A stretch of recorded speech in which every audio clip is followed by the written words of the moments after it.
말씀하셔도 되세요. 네. 예. 백서 같은 거 확인하고 하세요? 백서.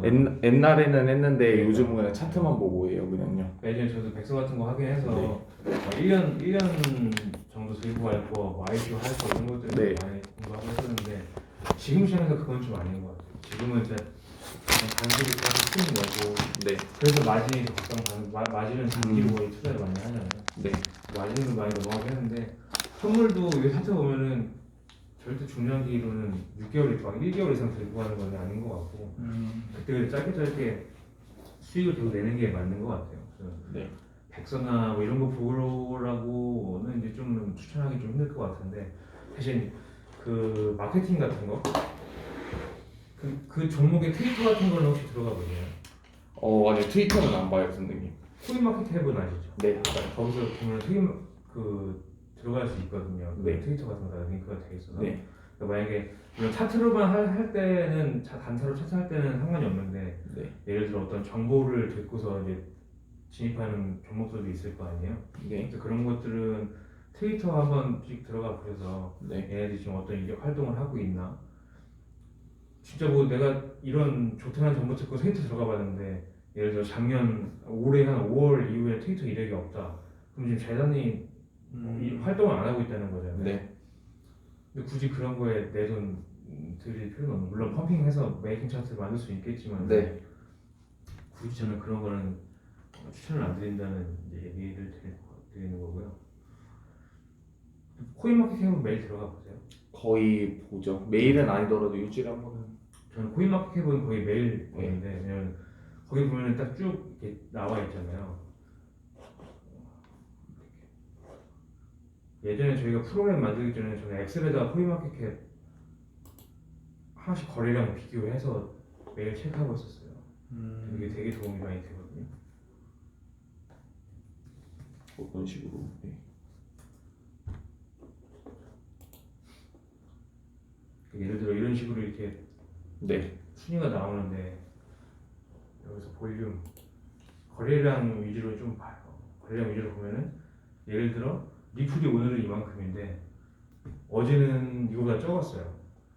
근데 가격의 변동은 없어요. 네. 가격의 변동 크게 없이 거래량이 늘었다는 거는 그만큼 자금이 유입됐다는 소리잖아요. 그러면 그 이후에 무조건 아니지만 어느 정도 가격의 변동을 보이는 경우가 좀 많더라고요. 제가 초창기 했을 때는 그러니까 팀 이렇게 꾸려서 하기 전에는 엑셀에다가 이거를 매일매일 입력을 했어요. 매일 이 가격을 입력하고 다음날 입력하고 그래서 비교해 보니까 가격의 변동은 없는데 유입량이 있다. 그럼 가격의 변동이 있다라는 그런 패턴을 찾았다고 할까? 네. 이거는 매일매일 체크하면서 물론 무조건은 아니에요. 무조건은 아닌데 순위가 좀 변동되거나 거래량이 조금 늘어나는 것들 네. 그런 것들을 좀 체크해서 이제 내 포트폴리오에 집어넣을 수 있는 방법이 있죠. 그래서 이게 시가총액이나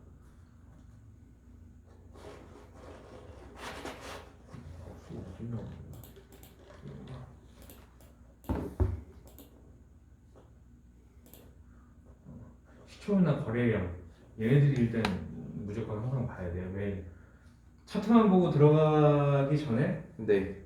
이런 거를 그 전에 그러니까 미리미리 오늘 딱 차트만 보고 이거다 이게 아니라 매일매일 체크하다가 거래량 같이 들었네 차트 봐. 차트가 좀 뭔가 들어갈 만하다. 그럼 그때 이제 진입을 하는 저 같은 경우 그렇게 하거든요. 근데 보통은 그날 차트만 체크하다가 이거 괜찮네 싶어서 들어가는 거예요. 그러니까 코인마켓 캡으로 최대한 거래량 정도는 매일 체크해 주시는 게 좋다. 보통 기본 분석으로는 매매 안 하시죠? 정보 같은 거 듣고 하시는 거. 그거 기본 분석이 어떤? 기본 분석이라 주식하는 것처럼 주식에는 기본 분석해서 네. 뭐 이 회사의 재정이 어떻다는 그런 것들. 그러지 않아요. 거의 차트만 보고 솔직히 했어요. 저는. 기술 분석 위주로. 네. 네. 책상 구성하는데 책상 배송이요? 네, 데스크 책상 5개 서랍 하나 보면서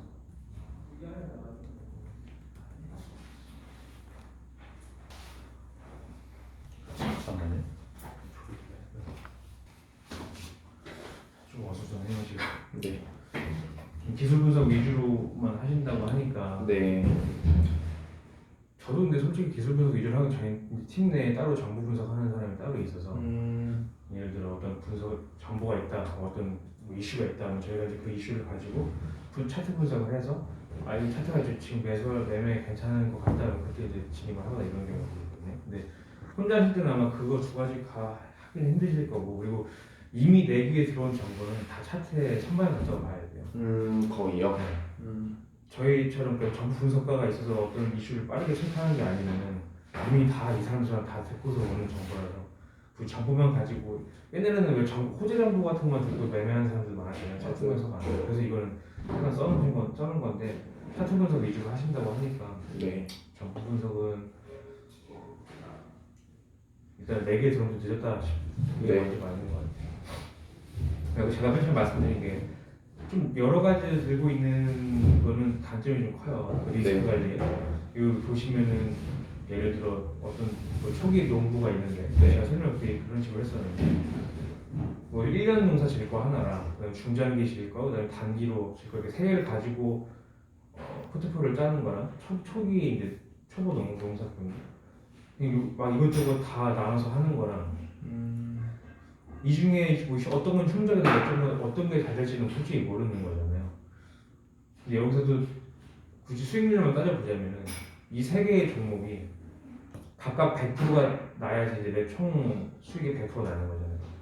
이 세 개의 종목이 전부 100% 날 확률이랑 이 10개의 종목이 전부 100% 날 확률. 확률적으로 얘가 더 높죠. 그렇죠.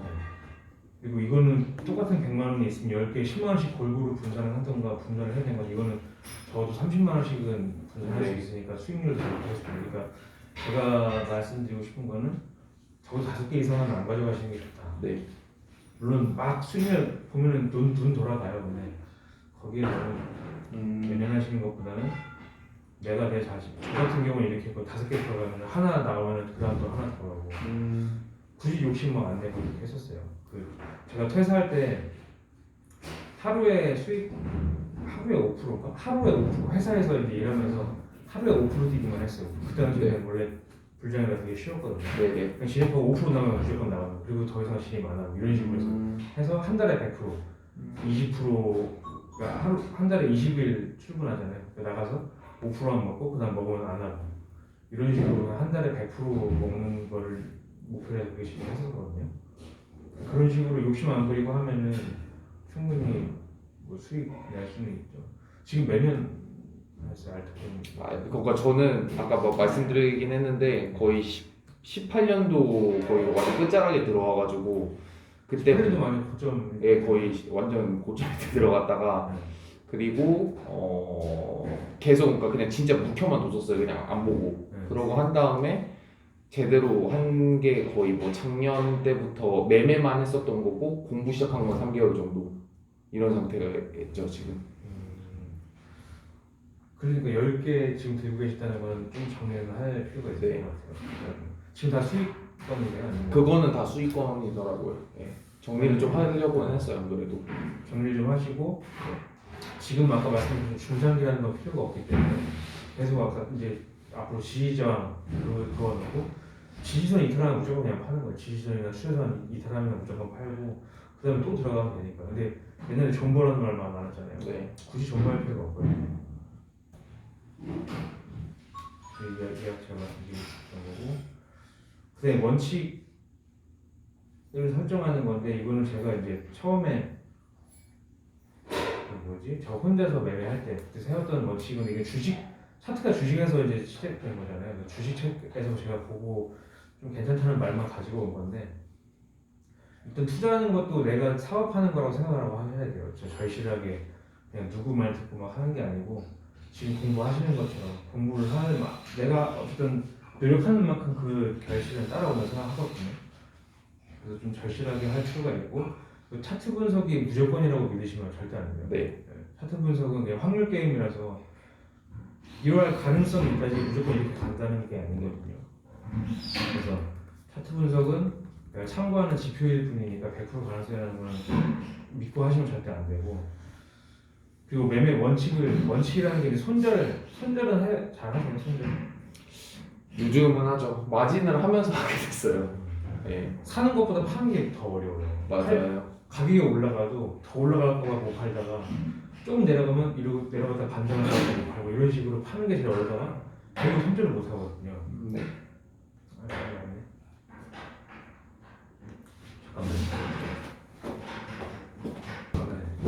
죄송합니다. 아, 네. 원래 이렇게 하면 안 되는데. 어디가 있었죠? 네, 그래서 그 원칙을 세운다는 게 옛날에 저 같은 경우는 진입을 하고 만약에 그때는 지지정 잘 모를 때 그냥 무조건 마이너스 7% 그냥 잡았어요. 마이너스 7%면 그냥 무조건 손절. 그렇지 않으면 일단 가져가는 거. 그냥 무조건 7%요?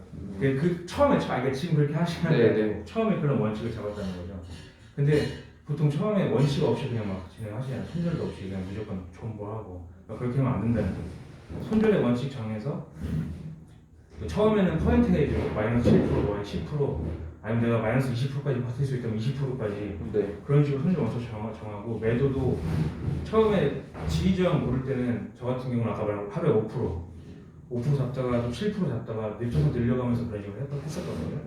처음에는 기초적으로 그런 원칙 가지고 있다가 이제 그게 안 되면은 나중에 지지저항 공부해서 저항 맞고 저항 돌파하면 홀딩, 저항 돌파 안 하고 못하고 또 꼬라지면 밀고 청산 이런 식으로 지지 깔끔하게 청산 이런 식으로 잘 가져가는 거예요. 근데 그걸 이제 앞으로 제가 이제 말씀드리고 그러니까 그런 원칙을 꼭 세우셔야 된다. 네. 그리고 상승장에서 고점을 예측하거나 하락장에서 저점을 예측하는 건 절대 안 돼요. 아. 지금 이제 상승장이잖아요. 네. 근데 뭐 예를 들어 뭐 이제 20K에서 저항 맞을 거다 뭐 이런 말들이 많잖아요. 비트코인 같은 경우에. 네. 그러니까 함부로 그걸 예측해서 만약 매도를 했다가 더 올라가면 배가 아프고 이런 식이잖아요. 그러니까 네. 그런 예측이 아닌 아까 말씀드린 원칙을 정해야 되는 거고. 네. 하락장에서도 막 가격이 이렇게 내려가는데 어느 정도에서 멈추고 좀 뭐 소강 상태를 보이고 있어요. 그럼 거기서 저점이라고 생각하고 매수를 하는 사람들이 있잖아요. 네. 근데 그것도 그 저점이라고 함부로 매수를 했다가는 얘가 1층인 줄 알았는데 앞으로 지하 1층, 지하 10층까지 더 내려갈 가능성이 있으니까 네. 예측 매매나 이런 거는 하지 말고 원칙에 의한 매매를 하라는데 네, 제가 말씀드릴 수 있는 거 그런 원칙을 설정을 하셔야 되고 이건 이제 속담인데 제가 그 당시에 아까 말씀드린 것처럼 픽방을 많이 부정적으로 생각했다고 하셨잖아요. 그 픽방에서 그런 픽 주는 거 그런 거 가지고 매매하지 마시고 이렇게 직접 공부해서 하시려고 이런 걸 만들어 놨었어요. 네. 근데 도움이 되긴 되죠. 아무래도 저희도 지금 이제 운영을 하고 있으니까 매매도 이렇게 드리고 지금 제가 낸 거 하나 보여드리면은 저 같은 경우는 다 차트 근거로 진행을 하니까 네.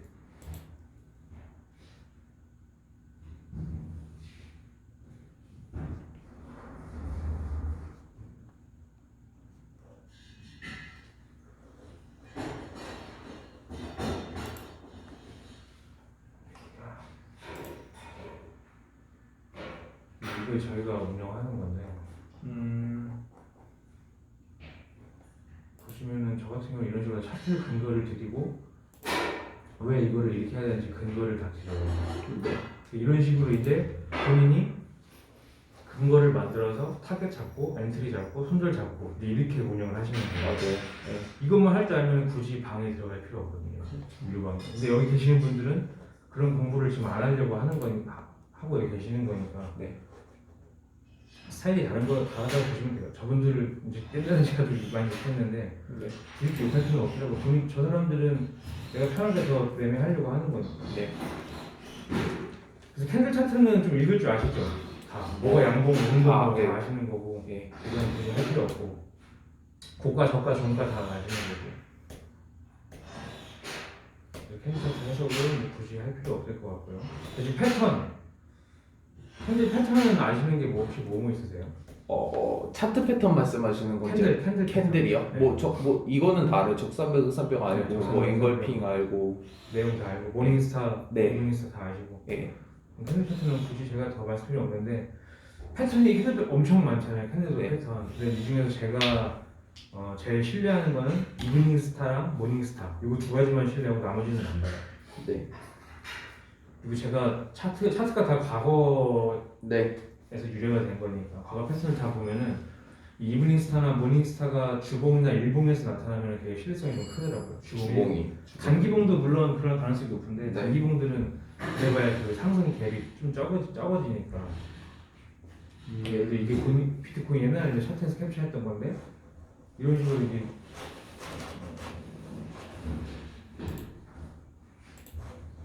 이제 모닝스타 패턴이라고 네. 하죠. 이렇게 떨어지다가 이렇게 도지형 캔들 나오면은 어느 반등 그 도지형 캔들 직전 캔들까지는 반등한다. 이게 이제 패턴의 그건데 그냥 외운다기보다는 저는 이렇게 해석을 해요. 하락 추세가 진행이 돼요. 그래서 예를 들어 쭉 떨어진단 말이에요. 도지 캔들 같은 경우는 쭉 떨어지거나 몸통이 이제 꼬리가 길든 작든 꼬리가 있고 그 안에 작은 몸통이 있는 거잖아요. 네. 그래서 그런 몸통이 있는 해석을 쭉 가격이 떨어지다가 어느 정도 시점에서 매수세가 붙은 거죠. 매수세가 붙어서 이 매수세가 조금 가라앉고 매수와 매수세가 좀 싸운다. 네. 그런 식으로 해석하면은 여기서 도지형 캔들로 버티면은 그 다음은 반등할 가능성이 있다.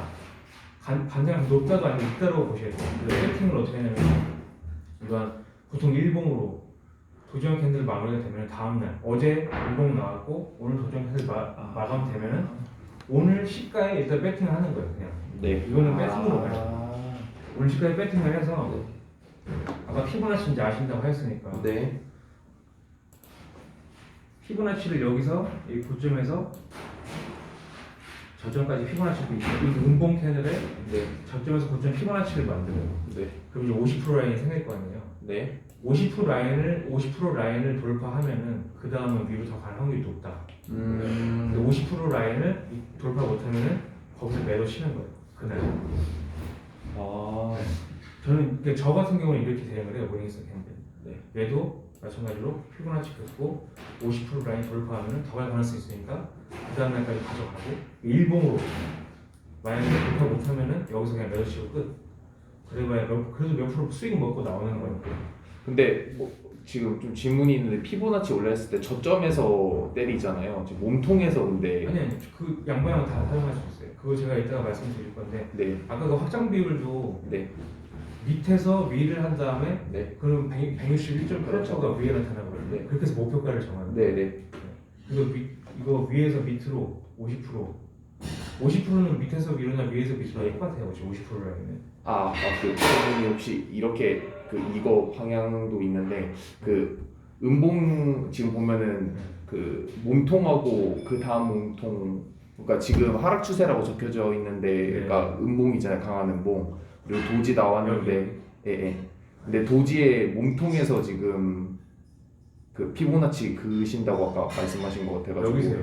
이 양 음봉. 네. 아 음봉에서 피보나치 긋는다고요? 그러니까 이 음봉 캔들 피보나치라고 생각하지 말고 그냥 절반. 네. 절반 찾으려고 그래요. 절반. 네. 이 음봉 몸통의 절반을 찾으려고 피보나치 그은 다음에 50%만 살려줘요. 네. 아 그런 식으로요. 네. 얘도 여기 음봉에서 그냥 피보나치 그어놓고 네. 50%만 살려고 나머지 다 지운 다음에 네. 50%를 돌파하나 안 돌파하나 그것만 보면 돼요. 네.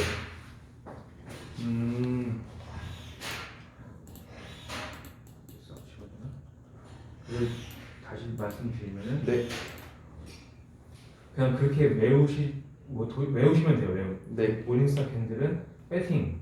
그래서 어제 장대 음봉 나오고 오늘 도지형 캔들 마무리되면은 다음 날 혹은 4시간 봉도 똑같이 그런 식으로 네. 대응하면 되고요. 그래서 도지형 캔들 다음 캔들에서 일단 시가에 배팅 해보고 네. 근데 당연히 이게 여기서 올라가지 않고 이 점을 이탈을 하면은 예를 들어 여기 이거 같은 경우는 여기 이 음봉의 저가 있잖아요. 저가. 네. 여기 이날 배팅 여기 들어갔는데 여기 화면을 좀 보시면은 여기 배팅 들어갔는데 가격이 떨어져요. 네. 여기 그냥 손절 쳐야겠죠. 네. 네, 이게 손절 라인이 되는 거예요.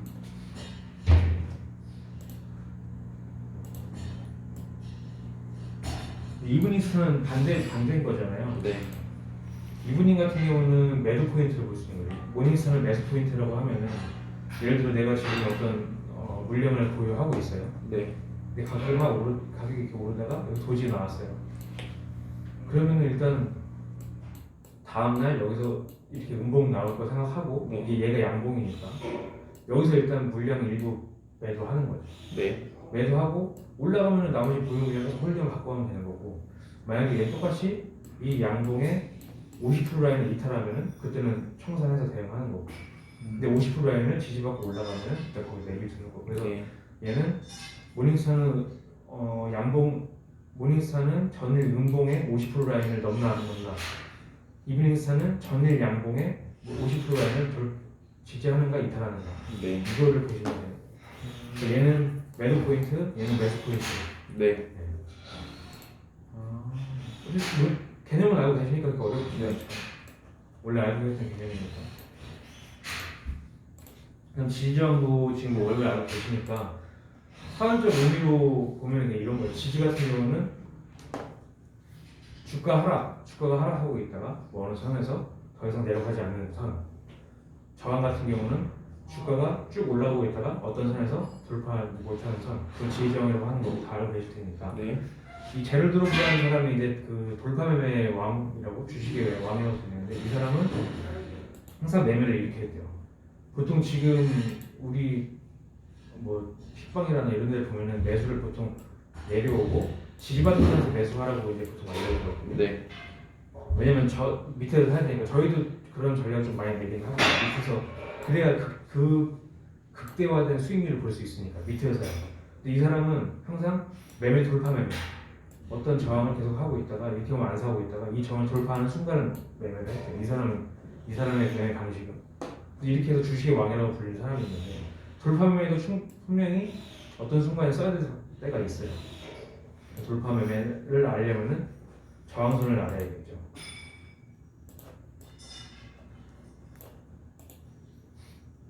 이 지지저항선은 어떻게 작동하세요? 작동하실 때? 저는 일단 많이 이렇게 왔다 갔다 한 데를 당연히 일단 첫 번째로 보고, 네. 그리고 아니면은 최근에는 오더블럭 조금 공부한다면 그걸로 보려고 하고, 네. 당연히 뭐 세 번째는 제가 봤을 때 피보나치 아니면은 그 추세선 채널 중단 뭐 상단 하단 이렇게 지지정선 거의 보고 있어요. 네, 그거 다 알고 계시니까 이런 식으로 보면은 저항선은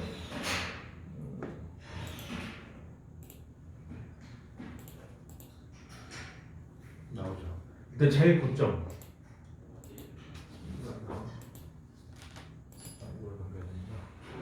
고점인데 여기서 보면은 꼬리가 있고 저가가 그 종가가 네. 있잖아요. 이거는 만들 때 당시 잘못 만든 건데, 보통은 이 꼬리 상단에다가. 꼬리 예. 상단에다가. 근데 물론 만약에 얘랑 겹쳐요. 네. 그럼 여기다 긋는 게 맞는 것도 있어요. 그러니까 네. 이거는 주관적이기 때문에 네. 보통 저 같은 경우는 다 꼬리에다 긋는데, 네. 꼬리에다가. 얘 같은 경우는 얘랑 겹치면서 네. 겹치는 부분에다 그냥 임의로 그어놓으면 돼요. 네. 정답은 없는 거니까. 저항선 항상 위에서부터 밑으로 내려가는 식으로 가야 돼. 일단 일봉 혹은 주봉, 차트가 긴 거면 주봉, 차트 짧으면 일봉 펴놓고 일단 먼저 차트의 지지저항부터 긋는 거예요. 네. 저항은 위에서부터 아까 말씀드린 것처럼 고점마다 긋거나, 그리고 이렇게 유의미한 것들 찾아갖고 네. 네. 쭉 거면 이런 식으로 저항을 볼 수 있겠죠. 네. 여기 얘도 여기 쭉 가는데, 얘도 보니까 이런 선들, 네. 이런 애들이 이제 유의미한 선이라고 보는 거예요. 이런 애들을 쭉 그어놨다가 여기서도 많이 네. 움직이잖아요. 이런 데 매물대 저항 네. 선택을 해놓고, 예를 들어 지금 시점에서 이 시점에서 가격이 올라간다. 그럼 여기가 중요한 저항선이 될 수 있다. 네. 그래서 내가 매수를 했으면 여기를 돌파하냐 못하냐에 따라서 대응을 한다. 네. 분석을 그렇게 하는 거예요. 그다음 지지선은 위에서 밑에서부터, 네. 맨 밑에 지지 하나 긋고 그 다음에 지지받은 것들 쭉쭉 이렇게 긋는 거죠. 네. 이것도 정답은 없어요. 저는 이게 지지인데 다른 사람은 이게 아니라고 볼 수도 있어요. 네. 그 지지장을 다 합쳐놓으면 이렇게 쭉 되겠죠. 지지장 원래 이렇게 끝나고서 바로 작도 연습하는데, 네. 작도는 다 하실 줄 아시니까. 네. 뭘로 지지장 뭘로 저요? 할 때?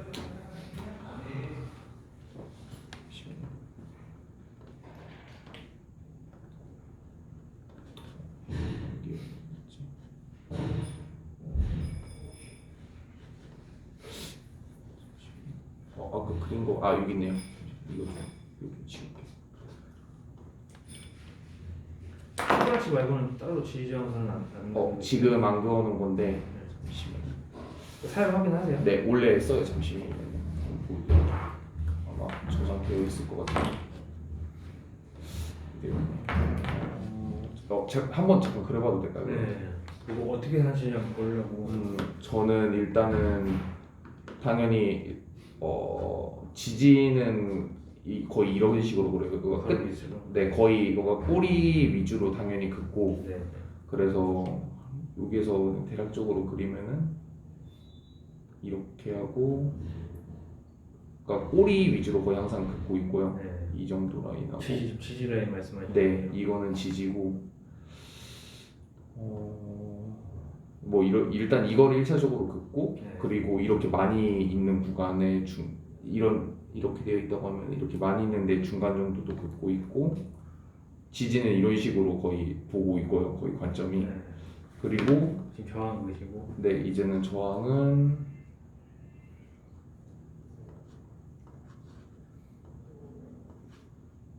뭐 저항은 거의 피보나치가 메인인데 미래 예측하는 건 아직 안 그려진 거는 네. 당연히 이게 지금 1시간 봉이라서 그런데 뭐 날봉으로 그려져 보면 이미 이거를 돌파를 했으니까 옛날에 이게 없어지기 전에는 당연히 오래되긴 했지만은 네, 거기서. 네 여기에서 긋고 그리고 여기서 또 여기도 한번 있었을 것 같고 과거 기준으로 하면 이것도 다 저항이었었겠죠. 잘하고 계시는데요? 근데 네. 제가 이렇게 그냥 하는 거지. 네. 근데 솔직히 제가 적용을 잘 못해요. 그러니까 이게 이제 네. 원래 처음에 저희가 차트 강의를 이 베이직 편이랑 어드밴스 두 개로 나눴어요. 베이직은 이렇게 작도하는 방법만. 네, 그다음 어드밴스는 작도한 이후에 대응하는 거 어떻게 하겠다는 거. 지금은 이제 작도를 하실 줄 아니까 네, 저희가 대응하는 거를 이제 알려드리면 되거든요. 네, 같이 한번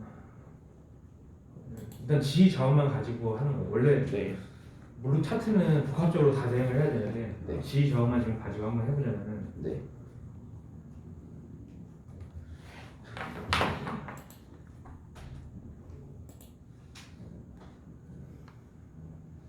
이거 제가 쓰는 게 아니라서